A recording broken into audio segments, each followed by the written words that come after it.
Excellent, very good. I've got to say, first off, I can't help but noticing that there seems to be a very impressive amount of booze being sunk this evening in Birmingham. Is everybody, give me a cheer for drinking alcohol? Yeah! Mostly well done. I'm having a little drinky tonight. That's actually the first alcoholic drink I've had for 3 weeks, right? Because I've been trying to cut down, and I actually promised myself I was going to go an entire month without drinking any booze at all. But then I got here tonight and I just thought, fuck it. Basically, that's how I tend to make it. Most of my life decisions, if I'm honest, it's the only way, but that's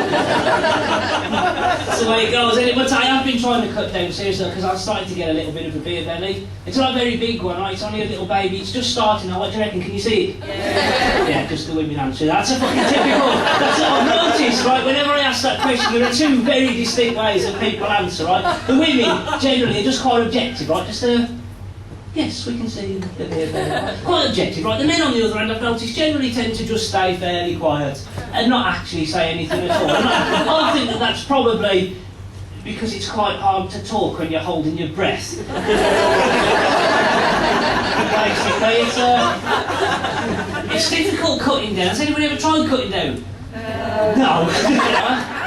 But no, it's difficult because I've always drunk. Right? I've always drunk and I've always drunk. Right? It's just habitual, you know. Just as far because as soon as I was old enough to drink in pubs, I was there. And even before then, when I was a kid, I was drinking in the park most weekends with my mates. You know what it's like when you're a kid. You don't tend to have a lot of money when you're kids, do you? So the objective was basically to get as drunk as possible, as quickly as possible, for as little money as possible, right? And so with that in mind, we started off drinking something called Jaguar Lager. Is that enough of recognition, you scumbag? Right? Is it honestly, it's the scummiest stuff on the face of the planet. But this stuff, right, it was 45 pence, right?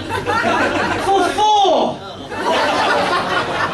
4 cans for 45. It was so scummy. It was so honest. And this stuff, it made Tesco Blue Stripe Bitter look like fucking champagne.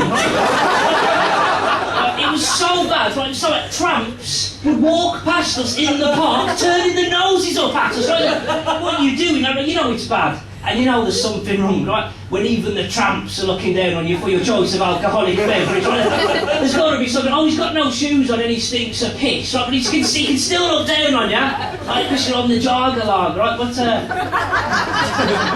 it was cheap, right? It was cheap, so it ticked that box, right? But the problem with Jaguar Lager, right? It was only 2% alcohol. You couldn't get drunk on the stuff anyway, right? So we stopped drinking that and we moved on to progressively stronger and stronger stuff, right? We moved on to the cider and then on to the Mad Dog 2020. Eh? Oh, you gotta look at the Mad Dog. Then we moved on to the vodka, right? And then eventually, once and once only, aftershave. Anybody else? Perchance, ever? No, what a surprise. Just me and my mates in West Bromwich. What a fucking surprise. Right, that stupid thing to do, ain't it? I know that now, but at the time we were kids, one day somebody found out that some aftershaves got alcohol in it, Before I knew it, one of the lads had nicked a bottle of Oikarati off his dad, right? We're in the park necking it. Right? Stupid. See, but I learned something that night, though.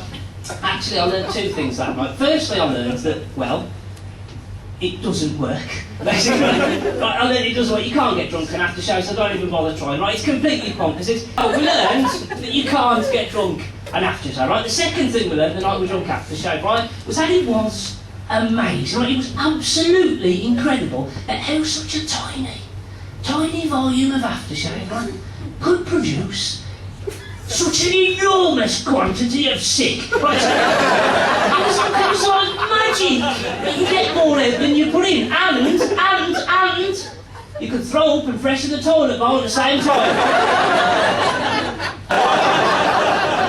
Not possible. Anyway, I've had a blast. I've got to go in a minute. I'm going to leave you with one last thing. I've been getting some spam emails. Anybody working in an office? Do you get a lot of spam? It's quite annoying, but not this one. I'm really glad I kept this one. Right, I was going to delete it. I've been getting spam from this company trying to sell me like Viagra type sex creams and pills and things like that. And I don't know who this company are, but I'm guessing that they're not UK based, right? And I'm saying that based purely on their misuse of the English language in their emails and adverts to me, right? For example, the first email started off, "How many orgasms can man do?" left-hand man, not quite right, is it, right? But he carries on, right? I had about 4 orgasms in 40 minutes, right? And I thought, about.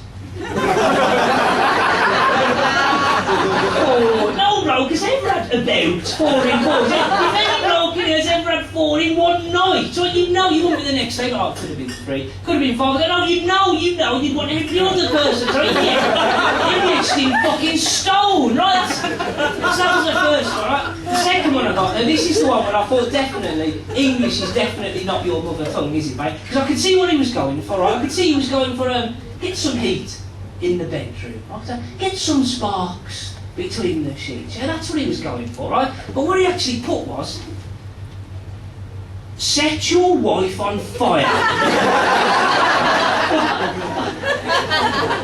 I think he meant it in a good way, I'm not sure, you never can tell. But I got a third one a couple of days later, and this one was actually written in quite good English, like proper English. This one it just said, release your fantasy tonight, right? Release your fantasy tonight. Right? I saw that and I thought, fuck off, man.